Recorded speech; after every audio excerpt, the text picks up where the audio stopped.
राधे राधे आप सभी को। आज हम सुनेंगे कार्तिक मास का महात्म्य कथा अध्याय नंबर 5। इससे पहले के 4 अध्याय हम सुन चुके हैं और हम अपने चैनल पर डाल चुके हैं। आप भी इनको जब चाहें तब सुन सकते हैं। कार्तिक मास का महात्म्य कार्तिक मास में जरूर सुनना चाहिए। तो कार्तिक मास का महात्म्य कथा अध्याय नंबर 5 में आज शुरू करने जा रही हूँ। प्रभु मुझे सहारा है तेरा, जग के पालनहार, कार्तिक मास महात्म्य की कथा करूं विस्तार। राजा पृथु बोले, हे नारद जी, आपने कार्तिक मास में स्नान का फल कहा, अब अन्य मासों में विधि पूर्वक स्नान की विधि, नियम और उद्यापन की विधि भी बताइए। देवर्षि नारद ने कहा, हे राजन, आप भगवान विष्णु के अंश से उत्पन्न हुए हैं, अतः यह बात आपको ज्ञात ही है। फिर भी मैं आपको यथाचित विधान बतलाता हूँ। आश्विन माह में शुक्ल पक्ष की एकादशी से कार्तिकेय व्रत करने चाहिए। ब्रह्म मुहूर्त में उठकर जल का पात्र लेकर गांव से बाहर पूर्व अथवा उत्तर दिशा में जाना चाहिए। उसके बाद जो मनुष्य मुख शुद्धि नहीं करता, उसे किसी भी मंत्र का फल प्राप्त नहीं होता है। अतः दांत और जीभ को पूर्ण रूप से शुद्ध करना चाहिए और निम्नलिखित मंत्र का उच्चारण करते हुए दातुन तोड़नी चाहिए। हे वनस्पते, आप मुझे आयु, कीर्ति, तेज, प्रज्ञा, पशु संपत्ति, महाज्ञान, बुद्धि और विद्या प्रदान करें। इस प्रकार उच्चारण करके वृक्ष से 12 अंगुल की दातुन लें। दूध वाले वृक्षों से दातुन नहीं लेनी चाहिए। इसी प्रकार कपास, कांटेदार वृक्ष तथा जले हुए वृक्ष से भी दातुन लेना मना है। जिससे उत्तम गंध आती हो, जिसकी टहनी कोमल हो, ऐसे ही वृक्ष से दंत धावन ग्रहण करना चाहिए। प्रतिपदा, अमावस्या, नवमी, छठी, रविवार को तथा चंद्र और सूर्य ग्रहण में दातुन नहीं करनी चाहिए। तत्पश्चात भली भांति स्नान कर फूल माला, चंदन और पान आदि पूजा की सामग्री लेकर प्रसन्न चित्त व भक्ति पूर्वक शिवालय में जाकर सभी देवी देवताओं की अर्घ्य, आचमनीय आदि वस्तुओं से पृथक पृथक पूजा करके प्रार्थना एवं प्रणाम करना चाहिए। फिर भक्तों के स्वर में स्वर मिलाकर श्री हरि का कीर्तन करना चाहिए। मंदिर में जो गायक भगवान श्री हरि का कीर्तन करने आए हों, उनका माला, चंदन, तांबूल आदि से पूजन करना चाहिए, क्योंकि देवालय में भगवान विष्णु को अपनी तपस्या, योग और दान द्वारा प्रसन्न करते थे। परंतु कलयुग में भगवत गुणगान को ही भगवान श्री हरि को प्रसन्न करने का एकमात्र साधन माना गया है। नारद जी राजा पृथु से बोले, हे राजन, एक बार मैंने भगवान विष्णु से पूछा कि हे प्रभु, आप सबसे अधिक कहाँ निवास करते हैं? इसका उत्तर देते हुए भगवान ने कहा, हे नारद, मैं बैकुंठ या योगियों की हृदय में ही निवास नहीं करता, अपितु मेरे भक्त जहाँ मेरे भक्त कीर्तन करते हैं, मैं वहां अवश्य निवास करता हूँ। जो मनुष्य चंदन, माला आदि से मेरे भक्तों का पूजन करते हैं, उनसे मेरी ऐसी प्रीति होती है जैसी कि मेरी पूजन से भी नहीं हो सकती। नारद जी ने फिर कहा, शीर्ष, धतूरा, गिरजा, चमेली, केसर, कंदार और कटहल के फूलों व चावलों से भगवान विष्णु की पूजा नहीं करनी चाहिए। गुड़हल, कंद, गिरीश, जूही, मालती और केवड़ा के पुष्पों से भगवान शंकर की पूजा नहीं करनी चाहिए। जिन देवताओं की पूजा में जो फूल निर्दिष्ट हैं, उन्हीं से उनका पूजन करना चाहिए। पूजन समाप्ति के बाद भगवान से क्षमा प्रार्थना करनी चाहिए, यथा, हे सुरेश्वर, हे देव, न मैं मंत्र जानता हूँ, न मैं क्रिया, न मैं भक्ति में भी हीन हूँ। मैंने जो कुछ भी आपकी पूजा की है उसे पूरा करें। ऐसी प्रार्थना करने के पश्चात साष्टांग प्रणाम करके भगवत कीर्तन करना चाहिए, श्री हरि की कथा सुननी चाहिए और प्रसाद ग्रहण करना चाहिए।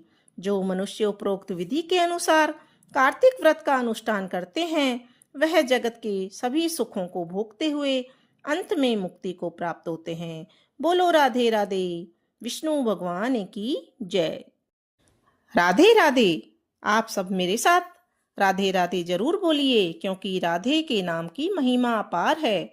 आज हम सुनेंगे कार्तिक मास मातम्य कथा अध्याय नंबर 6।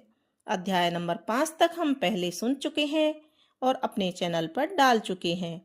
नारद जी बोले, जब 2 घड़ी रात बाकी रहे तब तुलसी की मृत्तिका, वस्त्र और कलश लेकर जलाशय पर जाएं। कार्तिक में जहाँ कहीं भी प्रत्येक जलाशय के जल में स्नान करना चाहिए।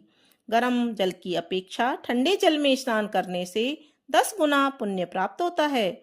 उससे 100 गुना पुण्य बाहरी कुएं के जल में स्नान करने से होता है। उससे अधिक पुण्य बावड़ी में और उससे भी अधिक पुण्य पोखर में स्नान करने से होता है। उससे 10 गुना झरनों में और उससे भी अधिक पुण्य कार्तिक में नदी में स्नान करने से होता है। उससे भी 10 गुना पुण्य वहां होता है जहां 2 नदियों का संगम होता है। और यदि कहीं 3 नदियों का संगम हो तब तो पुण्य की कोई सीमा ही नहीं। स्नान से पहले भगवान का ध्यान करके स्नानार्थ संकल्प करना चाहिए।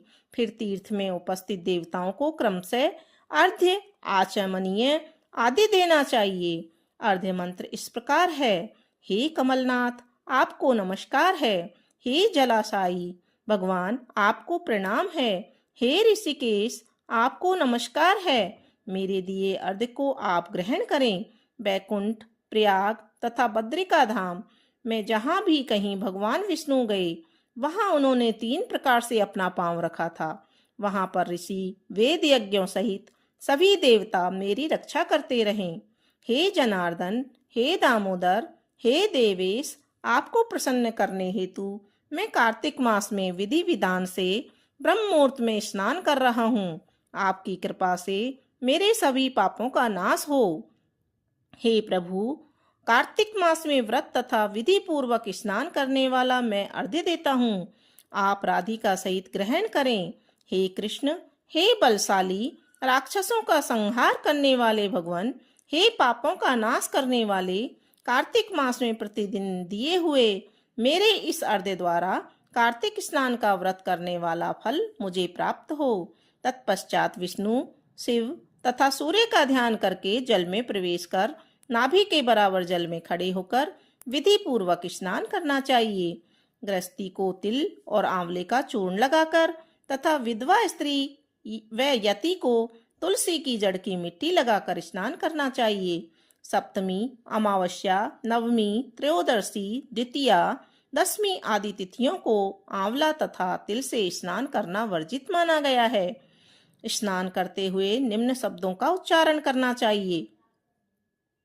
जिस भक्ति भाव से भगवान ने देवताओं के कार्य के लिए 3 प्रकार के रूप धारण किया था, वही पापों का नाश करने वाले भगवान विष्णु अपनी कृपा से मुझे पवित्र बनाए। जो अमनुष्य भगवान विष्णु की आज्ञा से कार्तिक व्रत करता है, उसकी इंद्रादि सभी देवता रक्षा करते हैं। इसलिए वह मुझे पवित्र करे। बीजों, रहस्यों तथा यज्ञों सहित वेदों के मंत्र, कश्यप आदि ऋषि, इंद्रादि देवता मुझे पवित्र करें। अदिति आदि सभी नारियां, यज्ञ सिद्ध सर्प और समस्त औषधियां, मैं तीनों लोकों के पहाड़ मुझे पवित्र करें। इस प्रकार कहकर स्नान करने के बाद मनुष्य को हाथ में पवित्री धारण कर देवता, ऋषि, मनुष्यों तथा पितरों का विधि पूर्वक तर्पण करना चाहिए। तर्पण करते समय तर्पण में जितने तिल रहते हैं उतने वर्ष पर्यंत व्रती के पितृगण स्वर्ग में वास करते हैं। उसके बाद व्रती को जल से निकालकर शुद्ध वस्त्र धारण करना चाहिए। सभी तीर्थों के सारे कार्यों से निवृत्त होकर पुनः भगवान विष्णु का पूजन करना चाहिए। सभी तीर्थों के सारे देवताओं का स्मरण करके भक्ति पूर्वक सावधान होकर चंदन, फूल, फलों के साथ भगवान विष्णु को फिर से अर्घ्य देना चाहिए। अर्घ्य के मंत्र इसके अर्थ इस प्रकार हैं। मैंने पवित्र कार्तिक मास में स्नान किया है। हे विष्णु, राधा के साथ आप मेरे दिए अर्घ्य को ग्रहण करें।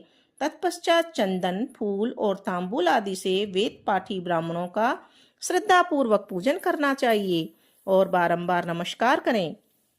ब्राह्मणों के दाएं पांव में तीर्थों का वास होता है, मुंह में वेद और समस्त अंगों में देवताओं का वास होता है। अपने कल्याण की इच्छा रखने वाले मनुष्य को इनका न तो अपमान करना चाहिए और न ही इनका विरोध करना चाहिए। फिर एकाग्रचित होकर भगवान विष्णु की प्रिय तुलसी जी की पूजा करनी चाहिए। उनकी परिक्रमा करके उनको प्रणाम करना चाहिए। हे देवी तुलसी, देवताओं ने ही प्राचीन काल से तुम्हारा निर्माण किया है और ऋषियों ने तुम्हारी पूजा की है। हे विष्णु प्रिया तुलसी, आपको नमस्कार है। आप मेरे समस्त पापों को नष्ट करो। इस प्रकार जो मनुष्य भक्ति पूर्वक कार्तिक व्रत का अनुष्ठान करते हैं, वे संसार के समस्त सुखों का भोग करते हुए अंत में मोक्ष को प्राप्त होते हैं। बोलो विष्णु भगवान की जय।